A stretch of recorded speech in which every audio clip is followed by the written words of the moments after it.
Hello everyone, and welcome to Englewood After Dark Episode 6, Consequences.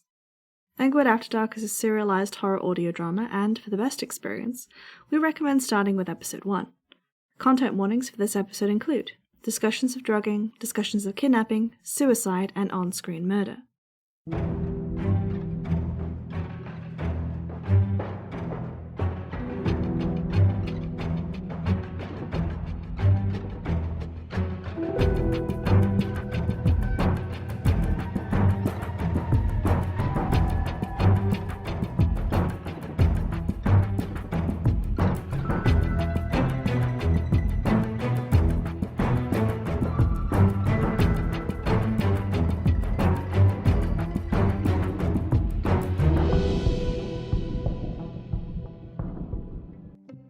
Hey there, intrepid mystery lovers, and welcome back to another episode of Englewood After Dark.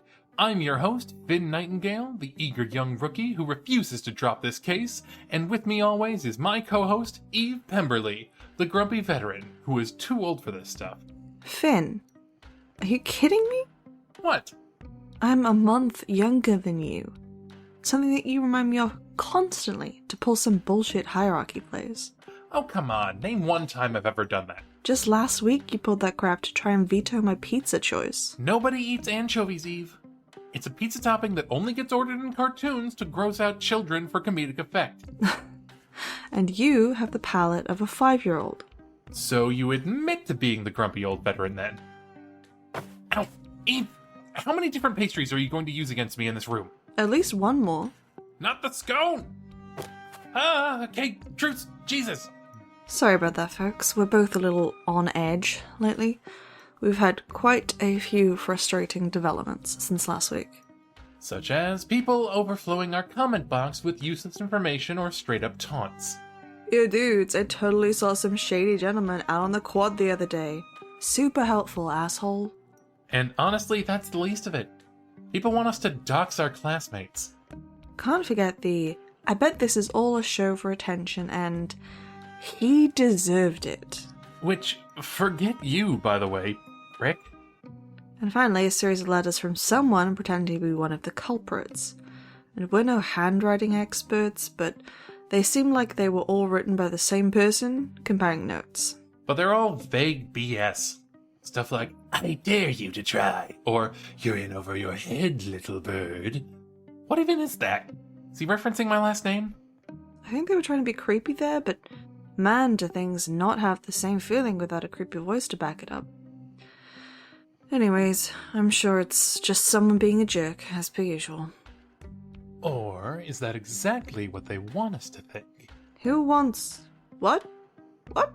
How does your brain work? Just think, Eve. Their first attempt at trying to get us to back off was a direct one. Drug me, wheel me out to a haunted... Allegedly. Yeah, allegedly haunted farm, sure. And that didn't work at all. It motivated not just us, but our friends into action. Even getting Seb to share one of the most heartwarming, tear-jerking speeches I've ever heard. Yes, I particularly had a hard time holding back tears between the third cunt and the second fuck. Really moving vocabulary. It's not the words, Eve, it's the emotion behind them. Anyway, their attempt at shutting us up failed miserably. So what's their next move?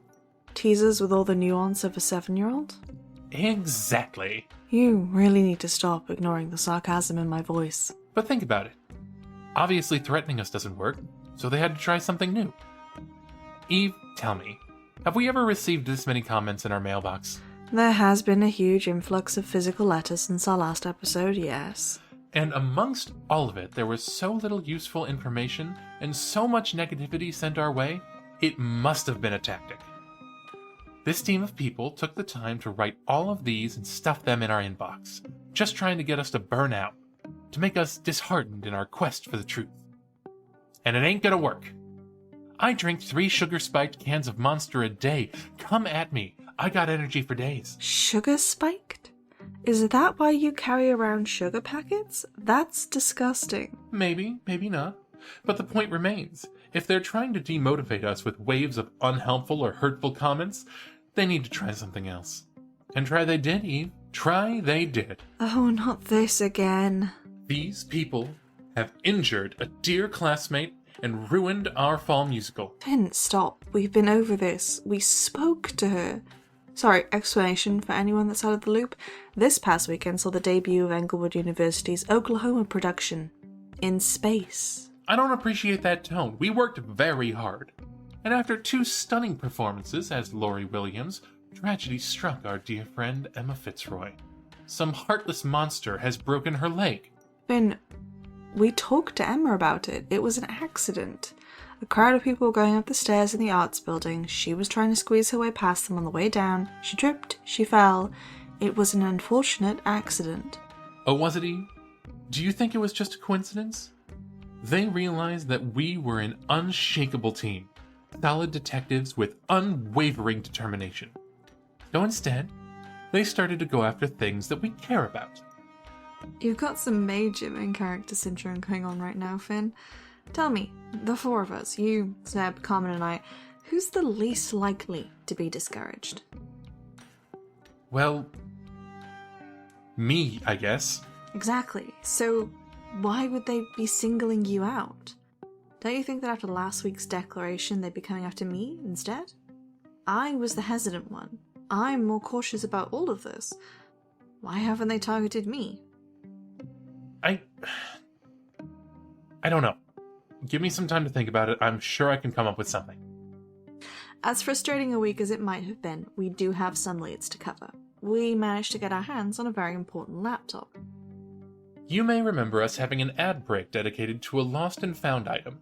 Well, our friendly neighborhood custodian, Samuel, took a look at it in the lost and found. And after booting it up, he brought it straight here. You may be asking yourselves why. Through some act of God, this laptop actually belonged to Amber Reed.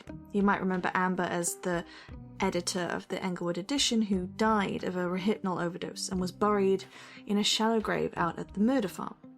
Even with all that's against us, that must be a sign that someone is looking out for us, right? No idea, but we're not going to look a gift horse in the mouth. And, oh, right. After this rather somber ad break, trigger warning for those listening. Mentions of suicide ahead. There's no easy way to transition into something like this. As most students know, one of our beloved professors passed away this week. Professor Darcy Bennett was found in her office a few days ago, and authorities have said that she seems to have taken her own life. Professor Bennett was a committed alumni who began her teaching career at Englewood over 40 years ago.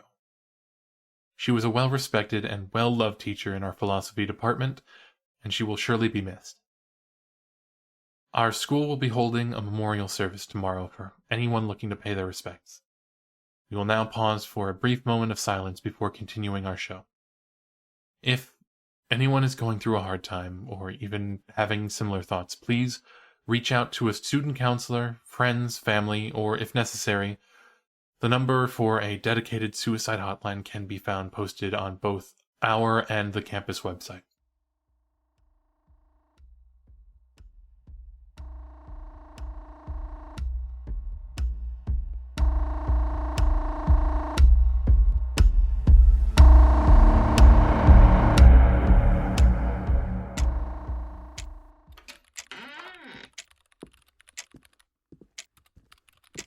Graded these for you. And here's your coffee. Thank you, Zoe. You're a lifesaver. Get home safe. Thanks, Professor.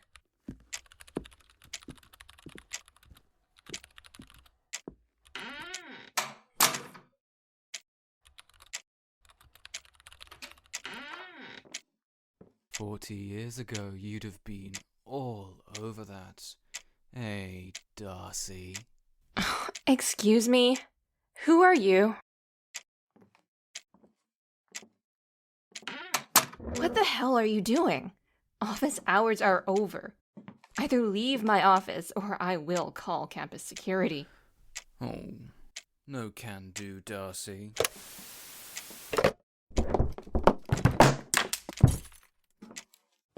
What the fuck do you think you are doing?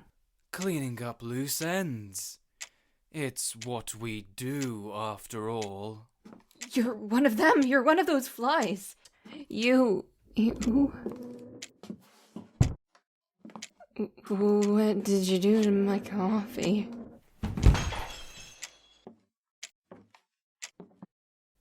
Good night, Darcy.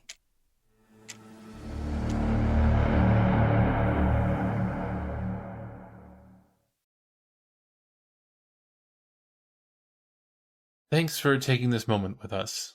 We understand that we at Englewood After Dark aren't exactly the most tactical bunch, Tactful. but we try not to be completely off the walls in situations like this. Does she look familiar to you? I never had any classes with her, but I recognize her from somewhere. She looks a little like Miss Corn. Lovely lady. Shame about the bus. Finn, you absolutely can't keep telling the story like that. It's true. Sorry, listeners. Finn has a long-standing habit of telling this story in the most ominous way possible. He used the exact same phrasing when he first told me too. Well, now I don't want to tell it. You don't? Twist my arm, why don't you? So, Miss Corn. She was my English teacher back when I was 10. She bought this old school bus that was her pet project. She was painting this huge mural along the side. You could see it growing day to day. I stopped sometimes and asked her about it. She was working on this bus for like 8 months, and all the students knew it. We were all super excited to see it finished. It never got finished, though. Someone snuck onto her property at night and torched her bus. Half the town was woken up by it, if not by the fire trucks, then by the sound of her crying. Jesus, Finn. Every time you tell this story, you just make it sadder and sadder. It was sad. It was even more sad Sadder. when I figured out who did it. Her teenage son Mark torched the bus after they got into a huge fight about curfews. Imagine destroying something that someone loved so much. Oh? How'd you figure that one out? He was spotted buying a canister of gasoline prior to the fire. His alibi about being at a party fell through, and he was the one who called the fire brigade before everything got out of hand. Like, he didn't want his house to burn down, just the bus. Got a confession and everything. And you were, what, 10 when you figured this all out? I was tenacious. Jesus. Oh, and you have newspaper clippings. Yeah, remember last time you wanted to see? I keep them in my wallet now. Of course you do. Elementary school student solves bus burning mystery. Wow, you got a medal? Sure did. But let's get back down to business. Right, the laptop. Our initial excitement was somewhat dampened when we realised that Amber's laptop had, unsurprisingly, a password. Naturally, I did the only thing any sane man would do. And I gave it to Seb, who immediately called me a lazy idiot. Yeah, apparently anyone with access to YouTube can figure out how to open old computers without passwords. Basically, from the password screen, you can somehow tell it to print the page, and from there you can get to File Explorer, and, well, once you get to File Explorer, you can basically do whatever you want. Fortunately for us, Amber was a good journalist and labelled her folders meticulously, unlike some people. I told you, everything is where it should be. Right, well, it was easy to find additional information on her as a person. Eve pried into her diary. It's called investigating when they're no longer here, Finn. There's so much mundane stuff in here, it's bizarre. This woman just really liked writing words. Well, duh. She was a journalist. That's at least 50% writer. Don't all writers like writing? Why are you laughing? Oh, forget it. Let's go back to the laptop. Document. Diary, 1999, March 15th. Dear Diary, I won't let this get away from me. Not when I'm this close. They're trying to hide, but I won't let them. This is my chance to really make a difference. As of last night, I have the last piece I need. I've been hanging around parties and lingering at After Dark events. Asking leading questions, eavesdropping, sowing paranoia in those who know something, and listening in as they gossip and gather. People talk when they feel threatened. I've known Professor Schmidt had accomplices, and I've known that some of these people are still here, still in town. But I've never been able to put a name to a face. Not until now. The Brotherhood of Oak and Ash. How pretentious can you be? Eve, come on, this is serious. How can you expect me to take this seriously? They actually have a dark and sinister secret society. This is incredible. On that much, we agree. Amber investigated a secret society and found connections to Schmidt. From the sound of it, yeah. Do you think they were the flies? Well, considering the time discrepancy, they couldn't be the flies themselves. But secret societies do love their traditions. Perhaps Amber suspected they were a later generation of the same group and knew what happened to their founders? Founders, if the flies were the founders. You think they weren't? What if they were already working with dark forces before Schmidt even... No, don't you roll your eyes at me. We already have an abduction attempt and an actual secret society. Who's to say there aren't dark forces at play? For all we know, the Brotherhood of Oak and Ash already existed long before Schmidt showed up, and the flies are just members who took an interest in him when he became host to supernatural influences. They just so happened to exist at the same time Schmidt murdered people, and secret societies would lap that shit up.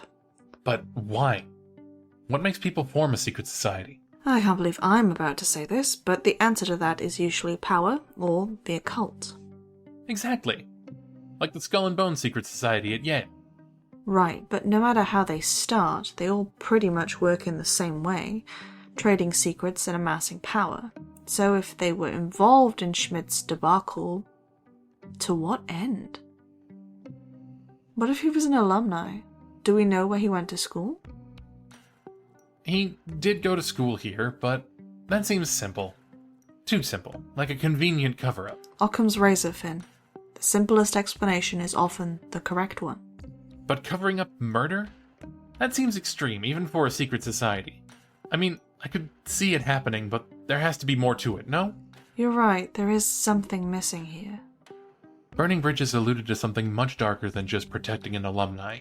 Finn, I'm beginning to think that Burning Bridges was one of them. One of the Brotherhood.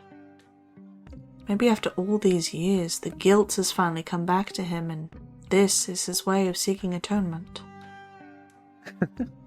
Eve, I don't want to scare you, but you're starting to sound like me. Until I start raving about horny ghosts, I refute that comparison. Some people carry guilt all their lives, and sometimes it takes decades to process it. For all we know, Burning Bridges could have been one of them.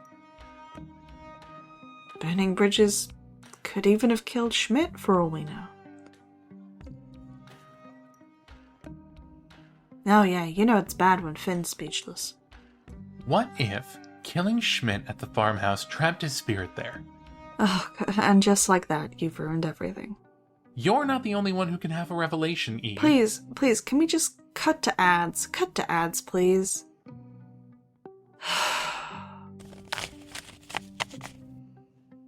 I have no idea how I'm going to field this happy and optimistic ad right off the back of that, but I'm sure as shit going to try.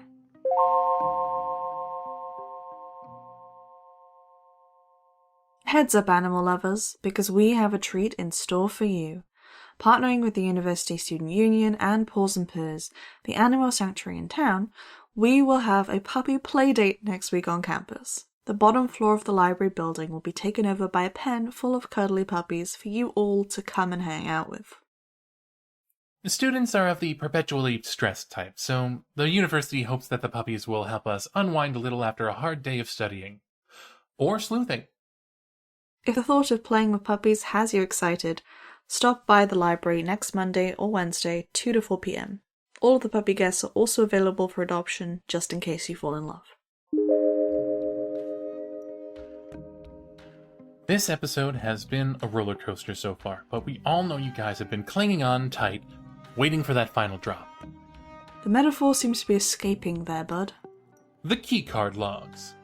Oh, right, yeah. Pretty shitty final drop to your metaphorical roller coaster, no? Only if you treat it that way. Come on, Eve, where's your joie de vivre? C'est en France. Où est ton calme? Flirting? Really, Eve? Just because I'm speaking French doesn't mean I'm flirting, Finn. What am I supposed to think? You learned French to flirt with that girl who works at Candle and Bell. That does not mean the only thing I know how to do in French is flirt. I'm also skilled at the art of insulting you. Fine. What was I saying? Something about the last drop on the roller coaster? Right. Well, we got the keycard logs with the help of some electronically inclined friends. Seb. There were around 10 people who came into the building that night, and so we spent our week chasing them down. And, for their own safety, they will all remain anonymous. I've given them all code names to preserve their identities. Of course you have. It was easy to discount our first contender, Dancing Queen, as they headed into rehearsals where around 20 other people can vouch for their continued presence all night. No sneaky toilet breaks to menace us? None. I checked. Gross, you weirdo. I am thorough to a fault, never doubt me. 2, 3, and 4 all came in close together after that. 2, 3, and 4? Terrible codenames, Eve. I expected better. And then proceeded to the equipment storage and talked for a while, leaving together so they had no time to menace us. Professor Fancy Pants immediately gets an exoneration, given that they came into the building to oversee a rehearsal and people had eyes on him the entire night. You'd better hope they don't listen to the podcast, dude. Actually, they asked for that nickname. No way. Yes, way. I don't even know what to do with this information. Next on our list was a lovely young lady who we will call Juliet. Oh god, I see where this is going. Followed 5 minutes later by Romeo. They can vouch for each other's presence all night long, as can dance rehearsal, who heard them, Jiving? jiving through the wall of the studio. Those rooms aren't soundproof? Some of the newer studios are, but the older ones are a little patchy. Embarrassing. Why not just go back to someone's dorm? Roommates, I imagine? People don't usually want an audience. Oh, they ended up with a big one, though. Still a safer bet than going up to the farm to get it on. Better being overheard by dance practice than by an angry, horny, murdery ghost demon. A more embarrassing fate, though. Yeah, at least if Schmitty gets you won't be embarrassed. Just dead. Anyway, number 8 Miss Box Social. came over to practice in one of the studios. Could be our bogey, She would never. were it not for the fact that we all know she's a good girl and she was recording herself the entire night of practice, accounting for her whereabouts. Mr. Clean, of course, has an impeccable alibi. He would never threaten us. Your codenames are terrible. Mr. Clean was called to the dance studio around the time of our threatening voice, and stayed to help mop up someone's spilt Gatorade. And number 10 should come as no surprise. It was Seb bursting in to yell at us about Finn. Like I said, a disappointing roller coaster. After exonerating everyone, we ran around all week checking that we hadn't missed anything. Eventually, one of our late-night visitors remembered something. Right, they described opening the door and then holding it open for some smug dick, and he was holding a load of boxes. Sounds like our guy. Yeah, the fancy schmancy Brotherhood of Oak and Ash don't strike me as the sort to let just anyone into their club. Oh yeah, can't let the riffraff in. Never do that again. Alright, governor. Turns out they weren't the only one who saw our mystery man either. Nope, they were spotted by a fair few of the others here in the building. Not giving any names, of course. Someone learned his lesson after Valerie. Please forgive me, Valerie. Annoyingly, even I remember some guy with a ton of boxes getting in our way when we came in earlier that night. So maybe you know who we are, but we know who you are. And this is the part where we do an open call. Amber's research, Briggs's theorizing, even burning bridges. These guys have been doing terrible things on campus for a long time, and we're not letting them get away with it anymore. Exactly. Who knows how many terrible things they've done? We're gonna keep digging, but we're asking you all to help us. Someone out there has to know something. Have you ever heard of the Brotherhood? If your parents are alumni, do they know anything? You can email or tweet or put a letter in our mailbox, but please, help us if you can. This is our campus, and I for one don't want to let them scare us into silence. It's kind of a serious note for us to end this on, but we are being serious now. As much as we kid around, this is important to us, and we want to get to the bottom of all of this. We're going to be digging into the contents of Amber's laptop in greater depth, but we'll see you next week with more answers and, of course, even more questions. As always, a big thank you to Professor Hannessy for being so supportive. So long. Farewell. And remember, this campus belongs to us, the students.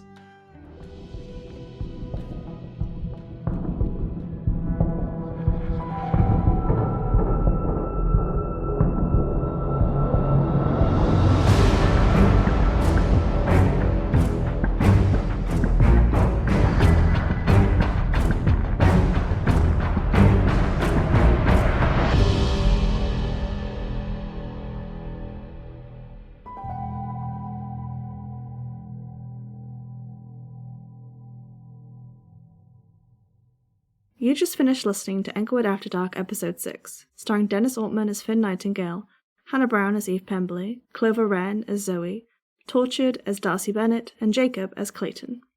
On-air music by the talented Athen, and opening music by Nicholas Gasparini. Written and sound design by Hannah Brown, Dennis Altman, and A. Rose. Find out more on our website at englewoodafterdark.com.